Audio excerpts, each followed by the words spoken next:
नमस्कार दोस्तों, मेरे चैनल हिंदी की नगरी में आप सभी का स्वागत है।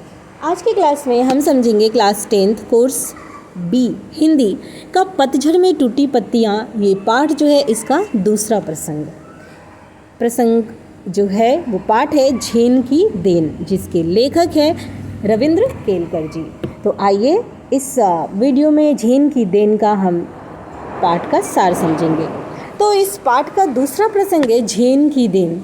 बौद्ध दर्शन में वर्णित ध्यान की उस पद्धति की याद दिलाता है जिसके कारण जापान के लोग आज भी अपनी व्यस्ततम दिन भर के कामों के बीच भी कुछ चैन भरे या सुकून के पल हासिल कर ही लेते हैं।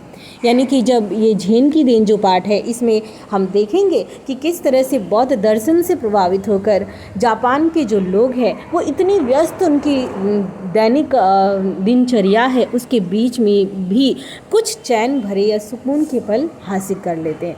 कैसे करते हैं, क्या होता है, यही सारे बातों को हम इस पाठ में देखेंगे। तो आइए, लेखक ने जब अपने जापानी मित्र से, अब जब लेखक जापान जाते हैं किसी कार्यवश, तो वहाँ पे जब वो जाते हैं तो उनका एक जापानी मित्र रहता है। वहाँ की वो सबसे खतरनाक बीमारी के बारे में पूछते हैं लेखक। तो वो बताता है कि जापान के लोगों को सबसे अधिक मानसिक बीमारी का शिकार होना पड़ता है। कारण क्या है, देखिए। लेखक ने इस मानसिक बीमारी की वजह पूछने पर लेखक के मित्र उत्तर देते हैं कि उनके जीवन की तेजी औरों से अधिक है। तो जब लेखक कारण पूछते हैं कि क्या कारण है कि यहाँ के लोग इतने ज़्यादा मानसिक बीमारी से ग्रस्त हैं, तो उनका दोस्त कहता है कि यहाँ की जो दैनिक कार्य है, ठीक है, यानी कि दिनचर्या जो है लोगों की, वो बहुत व्यस्त है। जीवन की तेज़ी औरों से अधिक है। यहाँ जापान में कोई आराम से नहीं चलता बल्कि दौड़ता है, अर्थात सब एक दूसरे के आगे जाने की सोच रखते हैं। इतनी कंपटीशन है कि सब एक दूसरे को पीछा छोड़कर आगे निकलना चाहते हैं। कोई भी व्यक्ति आराम से बात नहीं करता, वे लोग केवल काम की बात ही करते हैं। यानी कि अगर हो सके तो बैठ के आराम से बात करें, तो आराम से बात नहीं, बस काम भर बात किया और उसके बाद निकल लिए। जापान के लोग अमेरिका से प्रतियोगिता में लग गए हैं, जिसके कारण वो एक महीने में पूरा होने वाला काम एक दिन में ही ख़त्म करने की कोशिश करने लगे। तो इस वजह से इतनी भागा दौड़ी होती है। यही कारण है कि जापान के लोगों में मानसिक बीमारी सबसे ज़्यादा फैल गई है। लेखक कहते हैं कि एक शाम को उनका जापानी दोस्त, अब एक दिन शाम के समय लेखक का जो जापानी दोस्त था उन्हें चा नो यू अर्थात जापान के चाय पीने के एक विशेष आयोजन में ले गया। ठीक है, यानी लेखक अपने दोस्त के साथ चाय पीने के एक विशेष आयोजन में गए। लेखक और उनका मित्र चाय पीने के आयोजन के लिए जहाँ गए थे वह एक 6 मंजिल की इमारत थी। ध्यान दीजिएगा यहाँ पे। तो लेखक जब अपने दोस्त के साथ जाते हैं जहाँ पे उन्हें चाय पीना है, चाय पीने का जो आयोजन रखा गया है, वहाँ पे वो जो बिल्डिंग थी वो 6 मंजिला थी। ठीक है, 6 फ्लोर थे उसमें, और सबसे ऊपर यानी कि उसकी छत पर एक सरकने वाली दीवार थी।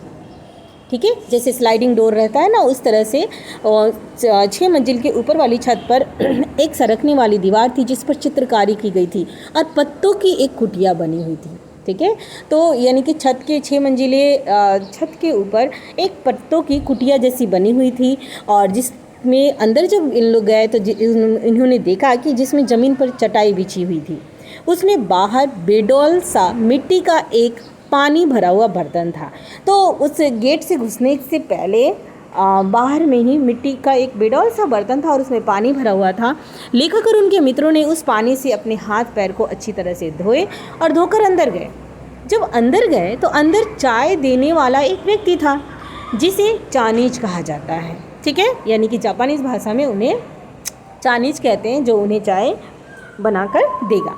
उन्हें देखकर वो खड़ा हो गया, तो वो अंदर बैठा हुआ था। जब लेखक और उसके दोस्त एंटर करते हैं, प्रवेश करते हैं, तो वो उठकर खड़ा होता है और कमर झुकाकर उन्हें प्रणाम करता है और फिर बैठने की जगह दिखाता है। ठीक है, अंगीठी को जलाया और उस पर चाय बनाने वाला बर्तन रख दिया। इतना करने के बाद वह आदमी धीरे से उठा, चाइनीज जो था वो धीरे से उठता है और अंगीठी को जलाया, यानी कि जिस पे चाय उसे बनानी है उसे जलाया चूल्हे को, और उस पर चाय बनाने वाला बर्तन रख दिया। वह साथ वाले यानी कि बगल में ही एक कमरा था, उसमें घुस गया और कुछ बर्तन वहाँ से लेकर आया। फिर तौलिए से बर्तन को साफ़ करने लगा। ठीक है। ये सारा काम उस व्यक्ति ने बड़े ही सलीके से पूरा किया, यानी कि उस व्यक्ति को देखकर लेखक को ऐसा लगा कि बड़े आराम से वो कर रहा है, कोई हड़बड़ी नहीं है उसे, ठीक है। धीरे धीरे बड़े आराम से एकदम शांत भाव से वो ये सारे काम एक के बाद एक कर रहा है। उसकी हर एक मुद्रा या काम करने के ढंग से लगता था जैसे जय जयवंती नाम के राग की धुन गूंज रही हो, ठीक है। तो लेखक को ऐसा महसूस होता है। उस जगह का वातावरण इतना अधिक शांत था, ये 6 मंजिले ऊपर, तो वहाँ का कोई शोर शराबा नहीं, तो उस जगह का जो वातावरण था इतना शांत था कि लेखक को चाय बनाने वाले बर्तन में जो उबलते हुए पानी थी उसकी आवाज़ें भी सुनाई दे रही थी, ठीक है। लेखक कहते हैं कि चाय बनाने वाले ने चाय तैयार की और फिर उन प्यालों को लेखक और उनके मित्र के सामने रख दिया। तो चाय बनाने वाले जो चाइनीज़ था उसने बड़े आराम से चाय तैयार करी और फिर उसे प्यालों में लेकर दोनों लेखक और उसके दोस्त के सामने रख दिया। जापान में इस चाय समारोह की सबसे खास बात शांति होती है, यानी कि जापान में ये जो चाय समारोह या चाय की जो दुकान है उसकी सबसे खास बात है कि यहाँ पे शांति का माहौल हो, इसलिए वहाँ 3 से ज़्यादा व्यक्तियों को अलाउ नहीं किया जा सकता, यानी 3 से ज़्यादा व्यक्ति को नहीं एंटर करने दिया जाता, नहीं आने दिया जाता। वे करीब 1.5 घंटे तक प्यालों से चाय को धीरे धीरे पीते रहे। सोचिए, प्याला में चाय दिया चाइनीज़ ने और लेखक और उनके दोस्त बैठे बैठे करीब 1.5 घंटे तक उस प्याले से चाय धीरे धीरे पीते रहे। पहले 10-15 मिनट तो लेखक को बहुत परेशानी हुई, लेकिन धीरे धीरे लेखक ने महसूस किया कि उनके दिमाग की जो रफ्तार है वह कम होने लगी है और कुछ समय के बाद ऐसा लगा कि दिमाग बिल्कुल ही बंद हो गया, यानी कि एकदम शांत हो गया था उनका मन, उनका दिमाग। लेखक हमें यह बताना चाहते हैं कि हम लोग या तो बीते हुए दिनों में रहते हैं, तो लेखक यहाँ बताना चाहते हैं, उस अनुभव को हमारे सामने साझा कर रहे हैं। लेखक कहते हैं कि या तो हम बीते हुए दिनों में रहते हैं या फिर आने वाले दिनों की होड़ में लगे रहते हैं, जबकि दोनों ही समय झूठे होते हैं। जो समय अभी चल रहा है सच वही है, ठीक है, और यह समय कभी न ख़त्म होने वाला और बहुत अधिक फैला हुआ है। लेखक कहते हैं कि जीना किसे कहते हैं यह उनको चाय समारोह वाले दिन मालूम हुआ।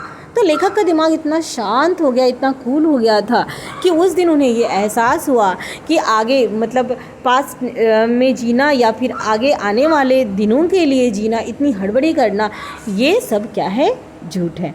सच है जो अभी वर्तमान में हो रहा है, ठीक है।